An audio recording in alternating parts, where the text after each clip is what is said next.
Eu gosto muito de filmes de terror, é um gênero que me atrai bastante, mas eu confesso que é cada vez mais difícil encontrar um bom filme de terror em tempos recentes. Me lembro, por exemplo, do filme Os Outros, com a Nicole Kidman, que é muito bom.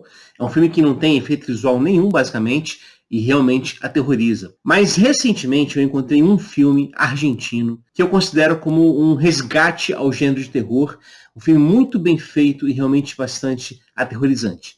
O nome do filme é Quando o Mal Espreita, de 2023. Dirigido pelo argentino Demian Hugna, que, aliás, tem uma trilogia de filmes de terror muito boa. A narrativa inicia com dois irmãos, Pedro, vivido pelo ator Ezequiel Rodrigues, e Jimmy, vivido pelo ator Damian Salomon, que estão na sua fazenda à noite e escutam tiros na escuridão. Eles não vão sair para investigar, têm medo da noite, mas na manhã eles vão investigar o que houve e encontram uma descoberta muito aterrorizante, a metade inferior de um cadáver. E depois, um pouco mais pra frente no filme, eles descobrem que aquela pessoa que foi morta era um purificador, ou uma espécie de exorcista. Essa é a temática do filme. Isso aqui que eu acabei de falar não chega a ser um spoiler, porque acontece nos primeiros minutos de filme, mas a partir daí a trama se intensifica. E a pergunta desse vídeo aqui, basicamente, é a seguinte: o que o filme Quando o Mal Espreita tem a ver com a Igreja Evangélica Brasileira? Realmente parece que não tem nada a ver uma coisa com a outra, mas fica aqui no vídeo e a gente vai conversar a respeito disso, tá bom? Antes, claro, se você é novo aqui no canal, aproveita para se inscrever, dê o like se você estiver curtindo o vídeo e também compartilhe o conteúdo, isso ajuda bastante. Quando o Mal Espreita tem a ver com uma situação de possessão, de exorcismo. Bom, como eu disse antes, a narrativa começa com dois irmãos, eles descobrem um corpo estraçalhado na mata, também acabam percebendo que essa pessoa que foi morta é a de um purificador, ou um exorcista. E aí, investigando um pouco mais, eles descobrem que um dos filhos da personagem chamada Maria Helena está possuído.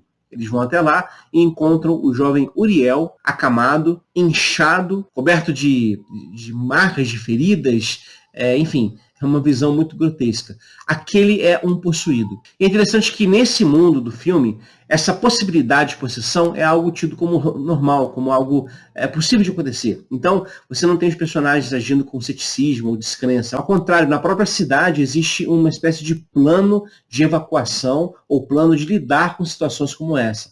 Porque a ideia é a seguinte: enquanto esse possuído não for destruído, não for morto, o mal que ele exala vai se espalhando por toda a região. E é o que acontece no filme. Aliás, um filme muito bem feito. Todas as cenas ali têm o seu sentido, não tem nada ali que nos faz perder tempo enquanto espectadores. O filme gera um clima de tensão crescente, você sente isso nos personagens e isso acaba passando por você. Enfim, é um excelente filme de terror. Então eu aconselho você a assisti-lo se você ainda não fez. Vale a pena. Claro, se você gosta do gênero. Mas aqui a gente volta à pergunta: o que esse filme tem a ver com a realidade da Igreja Evangélica Brasileira? Bom, para responder isso, agora sim, eu vou apresentar aqui spoilers do filme. Então, se você não assistiu e não quer saber nenhuma informação, minha sugestão: pare o vídeo aqui, vá assistir o filme. Quando você assistir, você retorna aqui para o canal e assiste o vídeo até o final. Então, avisos feitos, spoiler em 3, 2, 1. O filme trata de uma situação, como eu disse, de possessão. E aí, há um trecho do filme que apresenta uma resposta para a pergunta que a gente fez no título desse vídeo. O que esse filme tem a ver com a igreja? E o trecho do filme é esse aí que você vai assistir agora.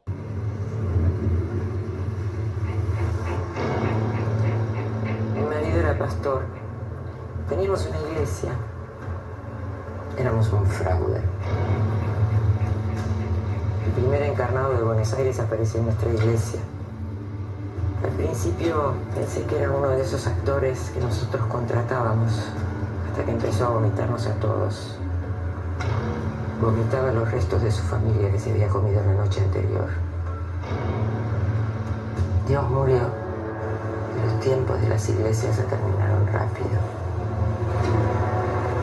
Y ahí aparecieron las cobras, esos monjes que nos enseñaron que había una forma de matarlos antes de que nazcan. Y eso es lo que hicimos con mi marido durante 12 años. Nos hicimos cargo de todo el daño que le habíamos hecho a la fe.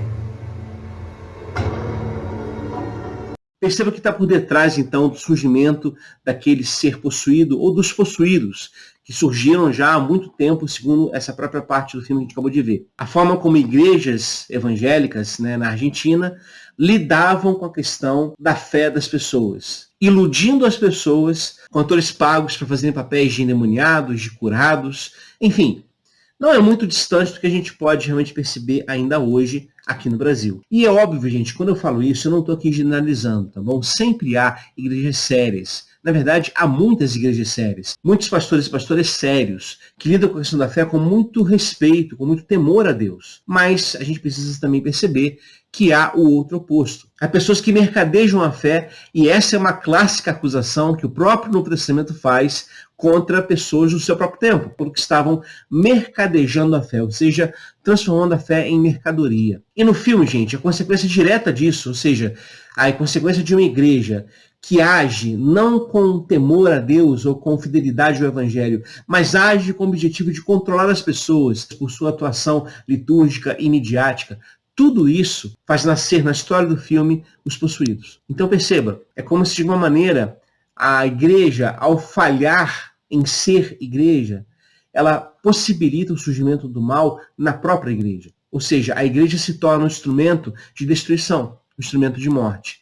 O filme deixa isso muito claro. A personagem no filme que eles encontram como uma nova purificadora, ou seja, uma nova exorcista, que vai ajudá-los a lidar com aquele possuído, com aquela situação de caos completo que aquele mal está causando naquela região. Então ela afirma que o marido dela era pastor, que eles tinham uma igreja, mas que eles eram uma fraude.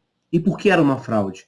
Porque, na verdade, eles contratavam pessoas para fingir na igreja, para propor uma lógica de ação divina que, na verdade, não acontecia. Ou seja, eles não mais respeitavam nem mesmo a lógica do Evangelho. Ou seja, eles agiam enquanto igreja como se Deus não houvesse, como se Deus estivesse morto. E a consequência direta disso é a afirmação que, sim, de fato, Deus está morto e o tempo das igrejas acabou. Perceba que há uma relação aqui, uma relação de testemunho ou de falta de testemunho, que vai gerar como consequência uma reação de aproximação, de acolhimento, ou uma reação de rejeição a determinadas igrejas. Isso é óbvio, gente. Quando uma igreja age como é para ser, ou seja, vinculada à lógica de Jesus de Nazaré, absorvida pela lente do Evangelho e reprodutora dessas perspectivas éticas do Evangelho, quando a igreja age assim, ela se torna um lugar acolhedor, um lugar que atrai pessoas. Vamos lembrar daqui, lá da igreja de Atos dos Apóstolos, capítulo 2, quando afirma que aqueles irmãos daquela comunidade cristã primitiva, eles caíam na graça do povo. Ou seja, as pessoas olhavam para a igreja e viam com bons olhos aquele espaço. Por outro lado, quando o contrário acontece, quando o sal que era para salgar não salga, a única coisa que serve a ele é ser jogado fora e ser pisado pelas pessoas. É o que Jesus fala. E nesse sentido, muito da falta de testemunho do Evangelho que algumas igrejas ao nosso redor, sobretudo midiáticas, apresentam para a sociedade, façam que essas igrejas sejam rejeitadas por essa sociedade. É óbvio. O apóstolo Paulo, escrevendo aos Romanos, diz o seguinte para os cristãos de Roma: olha, é por vossa causa, cristãos de Roma, é por vossa causa que o nome de Deus é blasfemado entre os gentios. Por quê? Porque vocês dizem que não é para roubar e vocês roubam. Vocês dizem que não é para odiar as pessoas, mas vocês odeiam. Então, quando o testemunho não é mais um testemunho de graça e de evangelho, o que sobra no lugar é a morte. É a concretização de gente possuída, que de alguma maneira, aqui eu, claro, estou usando uma metáfora do filme, mas que vai gerar na sociedade a percepção de que Deus está morto e o tempo das igrejas passou. E quando eu falo isso, eu não estou, na verdade, defendendo a existência da igreja por ela mesma. Se a gente vai no Apocalipse de João, se retrata lá uma realidade celeste na qual não há templos, não existem igrejas. E por quê? Porque não há necessidade de supostos intermediários entre Deus e as pessoas. Deus mesmo estará com eles, diz lá o Apocalipse. Então, nesse sentido, a igreja não é um fim em si mesma. Quando a igreja cumpre o seu papel, de fato, de anunciar e encarnar o evangelho, ela deixa de ter a sua necessidade. Ela não é mais necessária. Por quê? Porque a vida que ela fez brotar na sociedade é vida para todos. É evangelho acontecendo. E perceba o que eu estou dizendo aqui. Eu estou falando do evangelho, da lógica de Jesus. Eu não estou falando do cristianismo. Eu não estou falando da religião cristã. Não estou falando de tomarmos posse da sociedade como se nós fôssemos donos dela e quiséssemos reconstituir uma espécie de cristandade medieval, na qual a igreja, por ser poderosa, controla a sociedade. Longe de mim isso. Eu acho que isso seria o inferno. Como disse Ricardo Gondim, Deus nos livre de um Brasil evangélico. De verdade eu afirmo isso. Porque um Brasil evangélico, lido nesses termos de posse, de controle, será uma ditadura contrária à vida. Será uma ditadura que vai perseguir o diferente. Será uma realidade contrária ao próprio Jesus de Nazaré. Então, não é isso que eu estou falando. Não é a defesa da igreja pela igreja. Mas eu estou dizendo o seguinte. Quando a igreja vive o evangelho de fato, esse tipo de coisa que o filme narra não acontece. Porque aí sim a igreja vai estar gestando vida. Vai estar sendo sal para a terra. Vai estar sendo luz para o mundo. Então esse filme, Quando o Mal Espreita, além de ser um excelente filme de terror, vale assistir se você gosta do gênero. E também tem uma mensagem que eu acho ser muito importante para pensarmos a realidade da igreja evangélica hoje. Inclusive, como você pode ver na sua tela, o Brasil tem mais templos religiosos do que hospitais e escolas juntos. A região norte lidera com 459 para cada 100 mil habitantes. E aí diz lá, a parte de baixo da reportagem, novos dados do censo 2022, divulgado pelo IBGE, mostram que o país tem 580 mil estabelecimentos religiosos de todos os tipos.